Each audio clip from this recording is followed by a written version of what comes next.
குறைந்த விலை நிறைந்த தரம் தங்கள் தேவைகள் அனைத்தும் ஒரே இடத்தில் ஜெயச்சந்திரன். பசிக்குது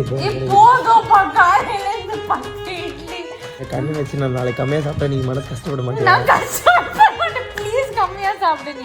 நீ போதும், எனக்கு முடியல. நீ ரொம்ப சாப்பிடுற கிருஷ்ணா. எனக்கும் மேடக்காக்கும் சுத்தமா முடியல. இப்படி சமையல் பண்ண முடியல என்னால. நாங்களாம் காலையில சரி கொஞ்சம் இட்லி சாப்பிடலாம்னு வந்தோம். காலி. நீலாம் சாப்பிடவே இல்லையா? ஏன் நீ போய் சொல்ற? 2 இட்லி சாப்பிட்டடா. ஒரு இதுல 16 இட்லி இருக்கும். நான் 2 சாப்பிட்டேன். குக்கக்காக்கு 2 இட்லி அவ சாப்பிட்டேன். சரி நான் வந்துட்டு நாங்க 2 பேரும் ஒரு இன்னும் எடுக்கலாம் பார்த்தா காலி. இதோட அம்மா இருக்கு, அது இட்லி இதோட இருக்கு. அதனால நான் ஒரு 10-12 சாப்பிட்டேன். ஏன் இப்படி கண்ணு வைக்கிற? மனசு கஷ்டமா இருக்கு. இனிமே இந்த வீட்டுல சாப்பிடறதுக்கு எனக்கு வாய் வராது. நான் இப்படி 5 தடவை சொல்லிட்டேன்.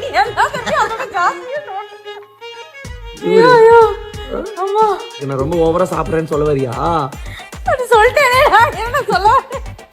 இனிமே நான் வெளியே சாப்பிட்டுக்கிறேன். வீடு நல்லது, நான் பாத்துக்கிறேன் சாப்பாடு வீடு. எனக்கு இப்பவே நீ கொஞ்சம் 2 மினிட் நம்ம படுக்க போவோம். அதுக்கப்புறம் நீ என்ன தெரியுமா சொல்லுவ? கொஞ்சம் பசிக்கு கொஞ்சம் 2 தோசை போட்டு ஒரு சூடு சொரணை இல்லாம மாடு. ஒருத்தரை ரொம்ப அசிங்கப்படுத்தணும்னா அவங்க மனசு கஷ்டப்படுறதுக்கே வேற இடத்துல சாப்பிட போயிடுவாங்க. அது புரிஞ்சுது. போயேடா சாப்பிட போய்.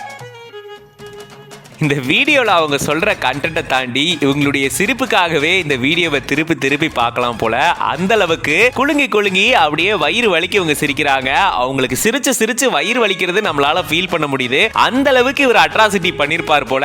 இதனால பயங்கரமா பாதிக்கப்பட்டுட்டு சிரிச்சு இதை இப்படி பேசியிருக்காங்க. பட் பார்க்கும்போதே அவ்வளோ சூப்பரா இருக்கு. கிரிஷ் அண்ட் ஐஷ் அப்படின்ற பேஜ்ல இருந்து தான் இந்த வீடியோவை ஷேர் பண்ணியிருக்காங்க. ஆக்சுவலா எங்க ஹஸ்பண்ட் பாத்தீங்கன்னா 10 இட்லிக்கு மேல சாப்பிட்டாரு போல. சரி ஏதோ ஒரு வேலை சாப்பிட்றாரு அப்படின்னு விட்டா எல்லா வேலையும் இப்படியே சாப்பிடுறாரு. சும்மா கொஞ்ச நேரம் உட்கார்ந்து இருந்தா போர் அடிக்குது, ஏதாச்சும் சமைச்சிரு சாப்பிடுறேன்றாரு. இப்படி என்னார பார்த்தாலும் சோறுனே இருக்காருங்களே அப்படின்ற மாதிரி வைஃப் வந்து அவர் பண்ண அட்ராசிட்டிலாம் பேசியிருக்காங்க.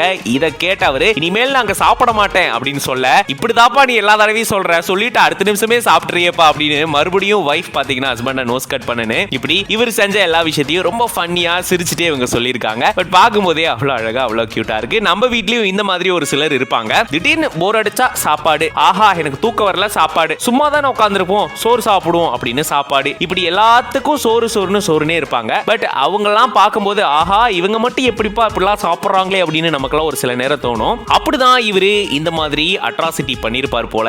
இதை பார்த்த பொங்கி எழுந்த வைஃப், என்னங்க இது இப்படியே நீங்க பண்ணிக்கிட்டு இருக்கீங்க, எங்களால முடியல, நீங்க வெளியவே சாப்பிட்டுக்கோங்க அப்படின்ற மாதிரி பொசுக்குன்னு சொல்ல, நான் வெளியவே சாப்பிட்றேன் கோவமா போறேன் அப்படின்னு சொல்லிட்டு ஒரு போக. பட் பார்க்கும்போதே ரொம்ப ஃபன்னியா ரொம்ப சூப்பரா இருக்கு இந்த வீடியோ. இந்த மாதிரி கண்டிப்பா நீங்களும் ஃபீல் பண்ணிருப்பீங்களா? சோ இந்த வீடியோ பார்க்கும்போது நீங்க எப்படி ஃபீல் பண்றீங்க அப்படின்றத கமெண்ட்ஸ்ல சொல்லுங்க.